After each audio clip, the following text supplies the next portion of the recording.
Hey everyone, we're Coy and Brooklyn Lindsay. We're the pastors here at Somos Church. We're glad you're joining us here on our YouTube channel. We hope what you find will encourage you, it will support you, and will help you grow. Yes, and we are live here in Lakeland every weekend at 6 p.m. on Saturdays and 10 a.m. on Sundays. But of course, you can always find us right here on this channel. We hope that you'll subscribe, and we would love it if you share with your friends because we think it could be a huge blessing to them as well. We also share stories and have a really cool community online through Instagram and Facebook. We're at Somos Church on Instagram and Somos Church Lakeland on Facebook.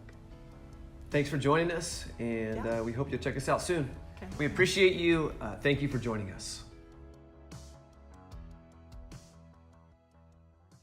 We're going to talk about being grateful in the grind, okay? Grateful in the grind.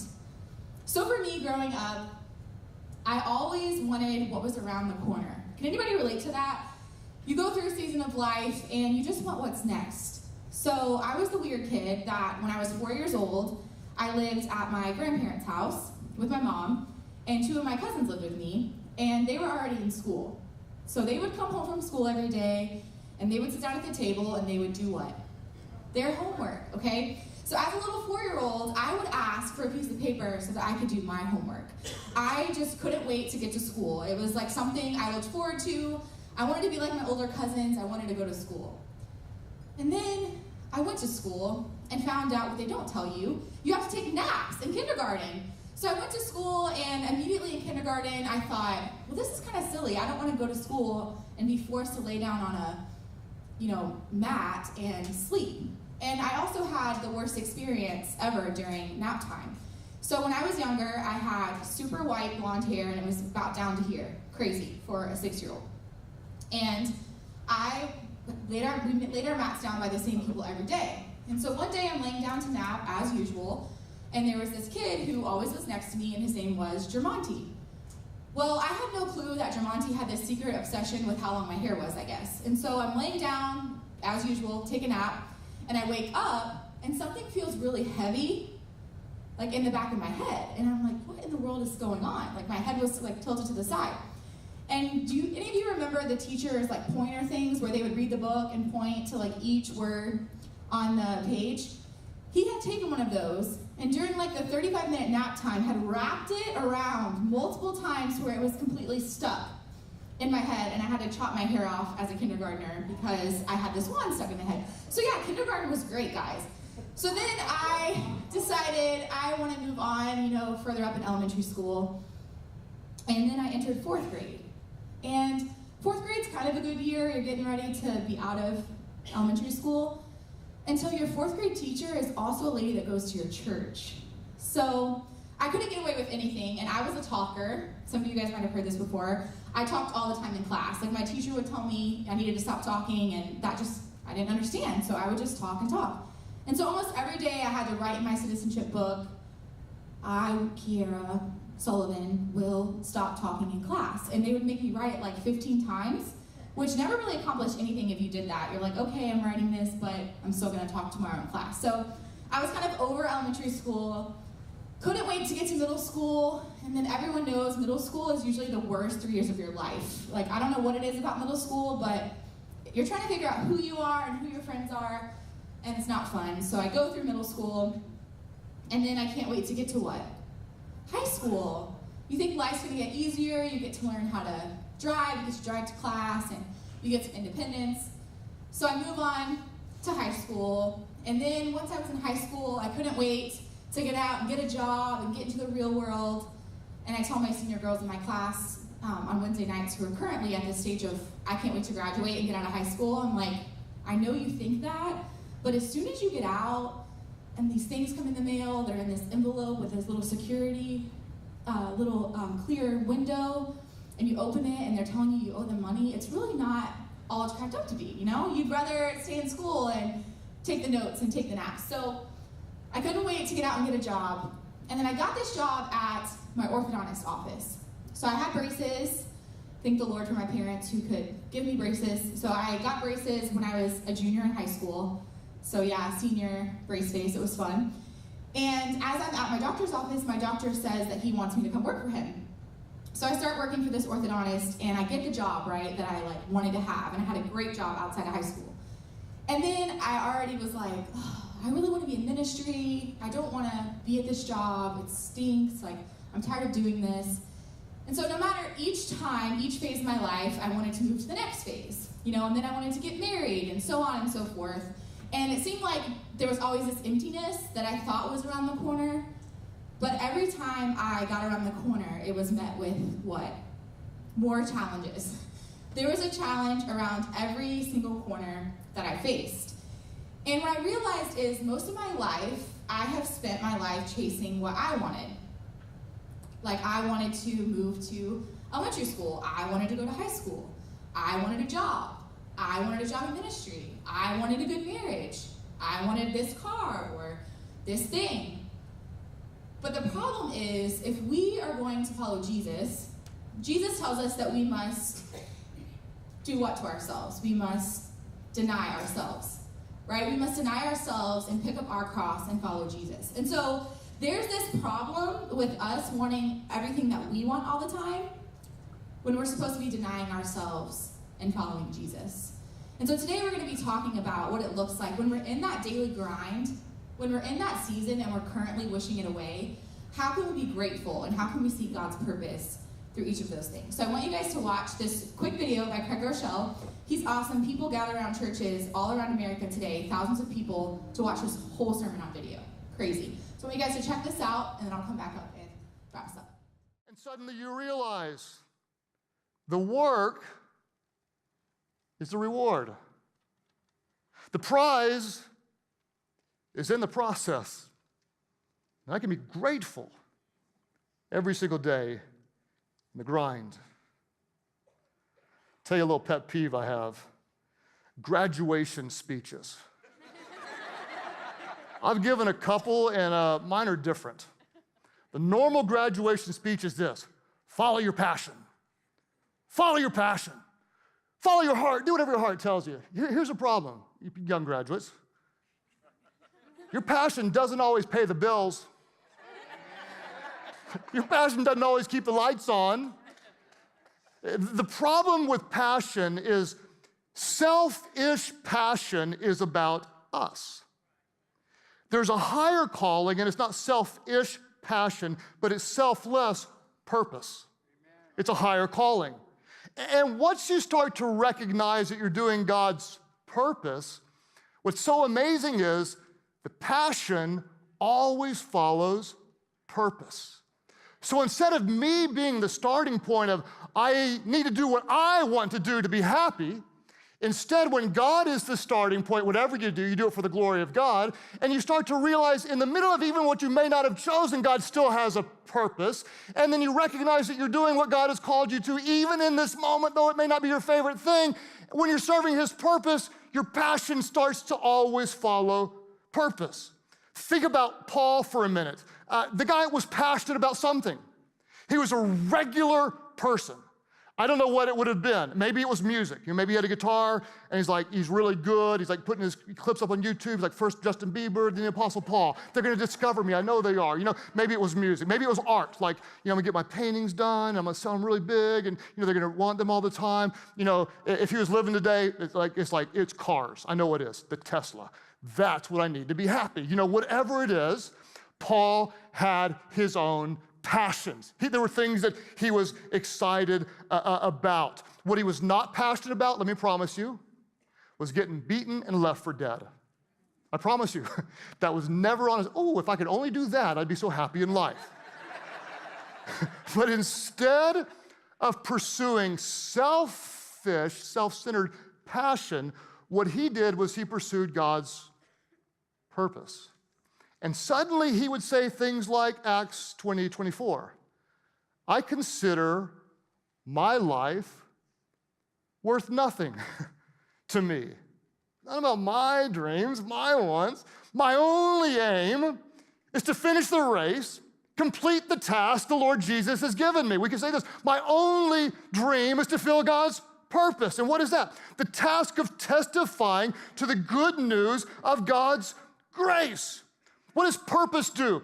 Purpose helps us feel passionate about ordinary things. Something mundane, something ordinary starts to take on meaning. Whatever I do, even if it's boring, even if it feels insignificant, I'm doing it for the glory of God. Some of you experienced that this week when you're serving. You found joy when you're simply making someone else coffee. When you're in the 2-year room holding a baby and you're praying over that 2-year-old.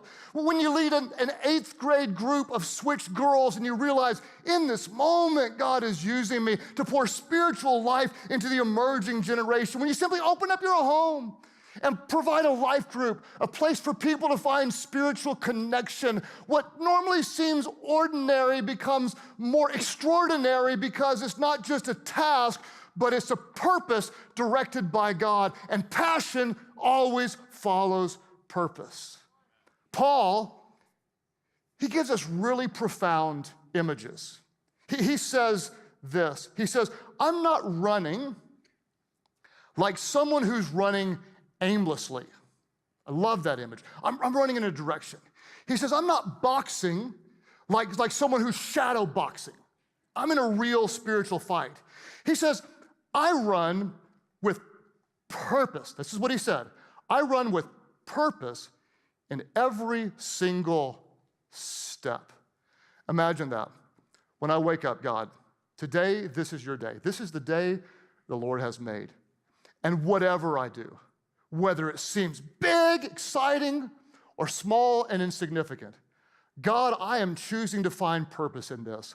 I am doing this for your glory. I'm not running like a man running aimlessly. I'm running with purpose in every step. I'm directed by your Spirit. I'm empowered by your word. I'm loving people everywhere I go. When I walk into the room, the Spirit of God walks in the room with me. I'm a climate changer. I'm a people lover. I lift the moods of people. When I come into a dark room, light comes in with me. There's nowhere I go that I don't go on purpose. I go with the same Spirit that raised Christ from the dead dwelling within me. I walk in with purpose. I am here as an ambassador of the Most High God, the highest ranking diplomat sent from heaven to earth to represent the goodness and the love and the grace of God. This step is on purpose, and this step is on purpose, and my word of encouragement to you is on purpose, and this gift is on purpose. When I lift you up and when I love you, it's on purpose,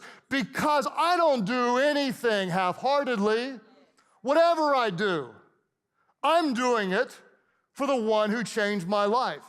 You see, if you knew me before, you would think you're not good enough, but by the grace of God, I am what I am. And because of what he's done in me, you need to know, I work hard, but it's not me doing the work, it's the grace of God in me that's getting it done. Whatever you do, and I don't know who this is going to speak to, but when you're driving your kids all over town, you're doing it for the glory of God. When you're preparing for grad school or you're fighting to hold your marriage together, you're doing it on purpose, with purpose in every step for the glory of God. When you're crying with your spouse because you want to conceive and you cannot conceive, when you're caring for your aging parents, when you feel like you're called to do something more and you're stuck in a job that you don't love, when you're healing from a crushing disappointment, or when you're battling cancer, or when you're paying down debt, you're doing what you do for the glory of God, recognizing his purpose in the moment. And somehow passion seems to always follow purpose. The prize is not when you get the promotion. The prize isn't when you get the fancy car. The prize isn't when you go to the beach or to the mountains or to the place with the big mouse. The prize isn't when your 5-year dreams all come true, or when you get discovered, or when you finally make the big bucks. The prize is now. The prize is here. This is the day that the Lord has made, and because of the grace of God, I will rejoice and I will be glad in it. You see, life isn't about me. It's not about indulging myself, not about treating myself. It's about denying myself. And when I deny myself, guess what happens? Week number 1, I become more bold in spirit. Because we speak boldly about what we believe deeply. And because the grace of Jesus has so transformed me, I cannot contain his goodness, and people are amazed by my boldness. I also become faithful in service because serving is not something that I do. A servant is who I am. I am a servant of the Most High God. And when I serve others, I am serving Christ. I am not trying to be the goat of this world. I'm trying to be great by serving. So that one day when I stand before Jesus, he will say, well done, my good and faithful servant. When I am selfless, I become extravagant in generosity. I give without holding back because we truly believe as followers of Jesus that it is more blessed to give than it is to receive. Therefore, we lead the way with irrational generosity. And when I recognize that I have been transformed by the grace of God and for his glory, then whatever I do is not for me, but is all for the glory of God as I run with purpose in every single step. And as I serve him faithfully in his purpose, the passion follows because I'm not doing it for me and I'm doing it all for him. And then one day I wake up in the middle of the mundane and the middle of the normal. And I say, God, I have experienced you here and I am full of your goodness and overflowing with your joy because I've discovered that the work is the reward. It's a joy to serve you and to sacrifice for your kingdom. The prize is in the process. You are with me. Your spirit is guiding me and strengthening me. And I am grateful in the grind, finding joy in all things, rejoicing always, God, because your spirit dwells within me and you're working in all things to bring about good. So therefore, God, because I am selfless, denying myself, I can be grateful in the grind. And whatever I do, I will do it for your glory because of who you are and what you've done for me.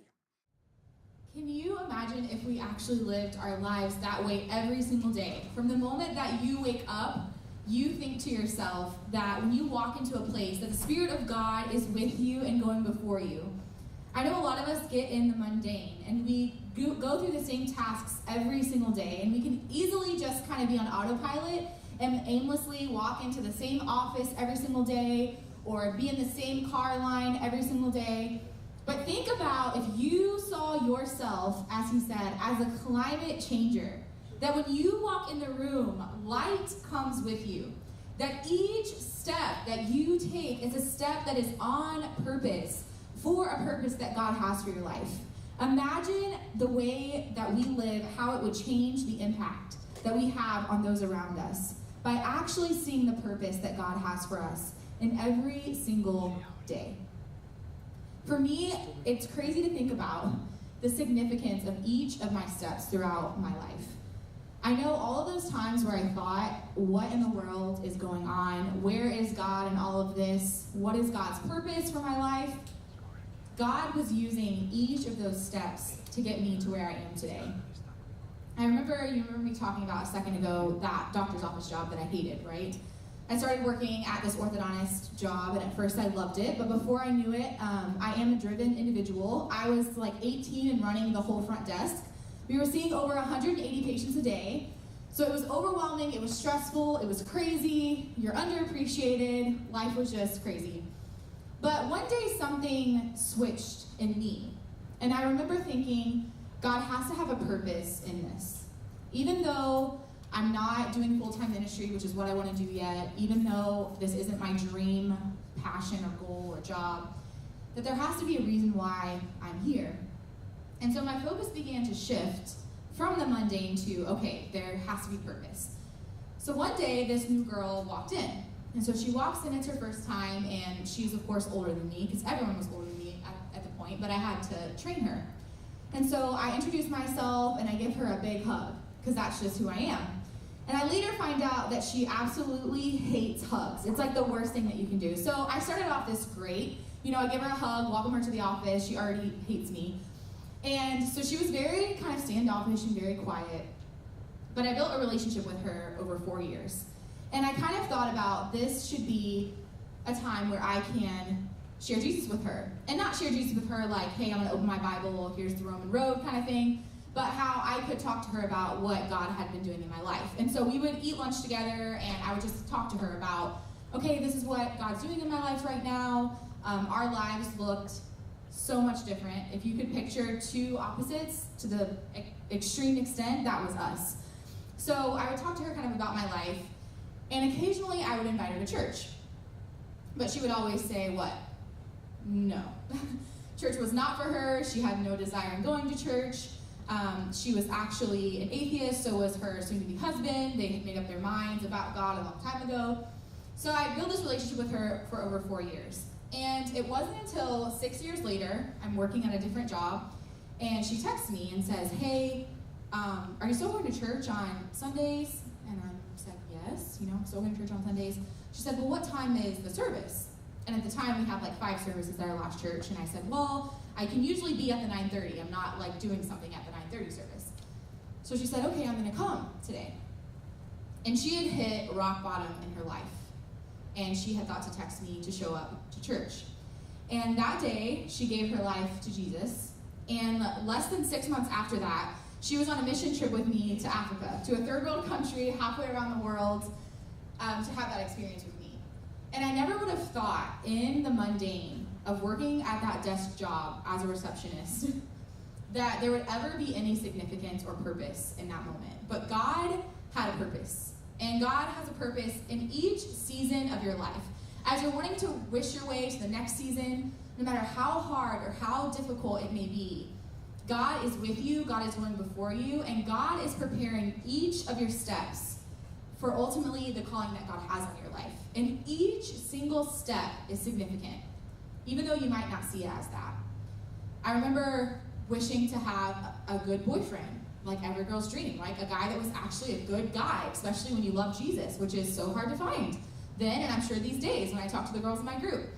And I remember wondering, I had just turned 20, and a lot of my friends were dating and getting married, and I was thinking, okay, where is this, person? And at that time, God had brought Jacob into my life. But what was significant about God bringing Jacob into my life at that exact point was he invited me to a college ministry at this church, which was called Fishhawk Fellowship Church. So I attend this church and I attend this college group, and the college pastor happens to be the youth pastor. And he ends up really, we connect, and I'm helping out and volunteering. And then a few months go by, and the church is looking for a part-time receptionist. And so who does he call and recommend? Me. So I get this job at this church as a receptionist, and even then I remember thinking, this isn't what I wanted to do. I want to be in youth ministry. Should I have even taken this job, or should I have waited for something to come up in youth ministry? And the college pastor, like I said, ended up being a youth pastor, and guess what? A few months into that, his assistant decided she wanted to spend time with her kids. And so who do you think? He didn't even open up interviews. He said, I want Keiara as my assistant. And so that's another just example of all of those times, all of those jobs that I thought were meaningless, all of those seasons that I thought, why hasn't this happened yet in my life? God was using each of those seasons to have a purpose, and each of them was significant.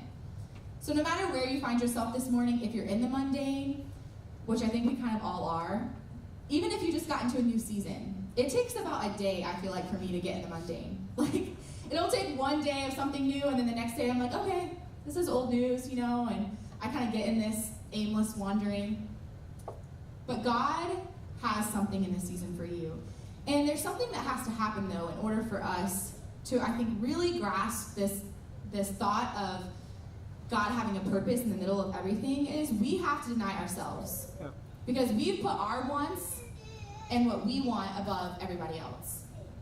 And when we do that, we miss out on what God has for us. Because we're so focused on what we want, we miss all of the things that God is doing in the in-between. So as the band comes up, I want you guys to think about what area in your life right now do you feel like has no purpose? What area in your life is the area that you wake up every morning and you just kind of want to hit your head against the wall because you're like, I really have to do this again? What part of your life do you feel like is aimless? Because as Paul said, Paul made up his mind that I'm not going to do anything aimlessly. And I think that we have to have that same mindset. Or what will happen? We will end up doing things aimlessly. So we have to make up our minds to say, you know what? Even if this seems silly, even if I'm serving and maybe taking out the trash and I feel like it's not the best job in the world, I'm not going to do this aimlessly. I'm going to do this to the best of my ability because, as he said, everything that we do is for the glory of God.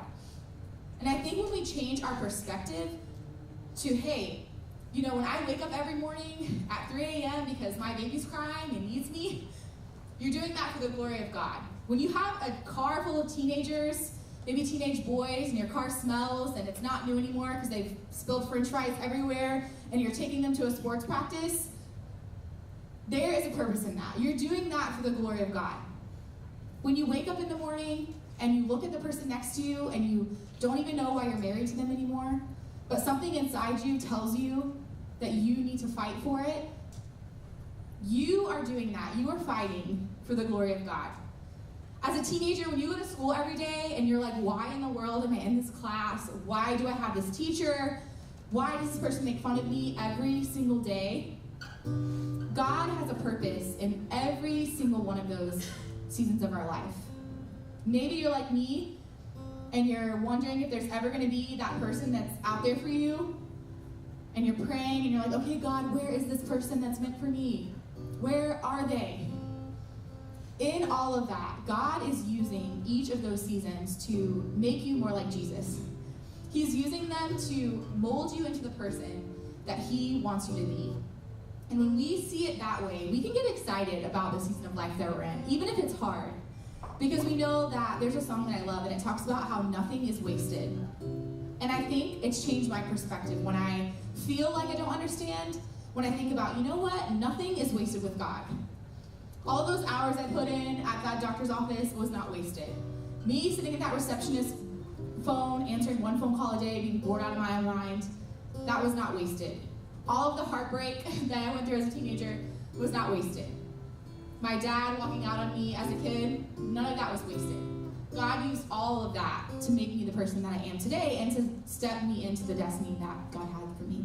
So as you guys stand up, I want to do something. I want everybody to stand, and I want everyone to close your eyes. And maybe you are like me. Maybe you are just constantly waiting for the next season of your life.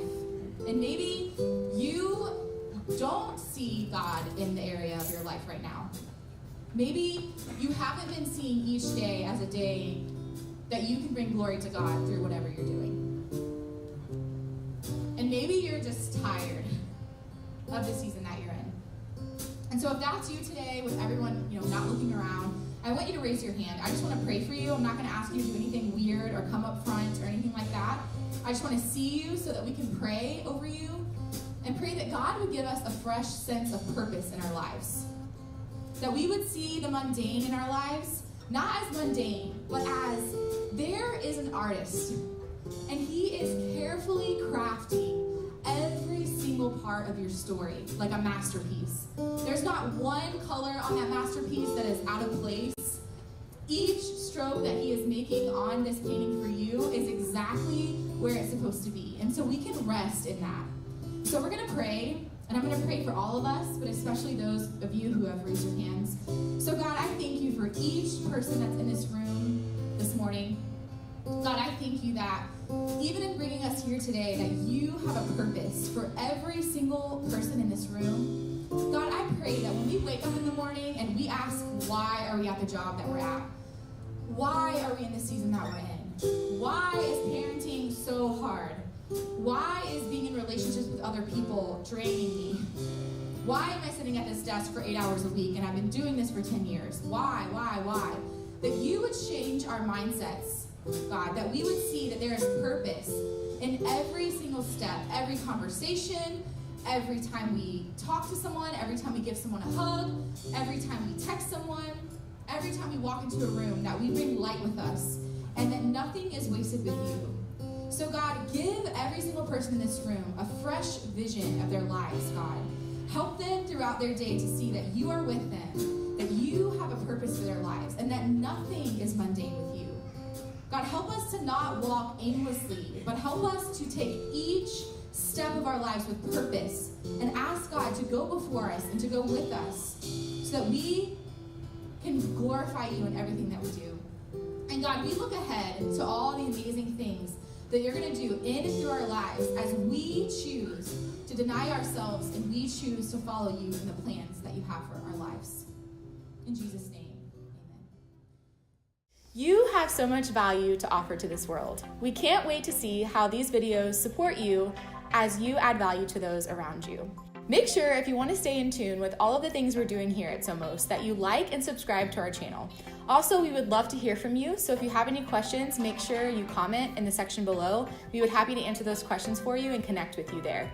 Thanks again for watching.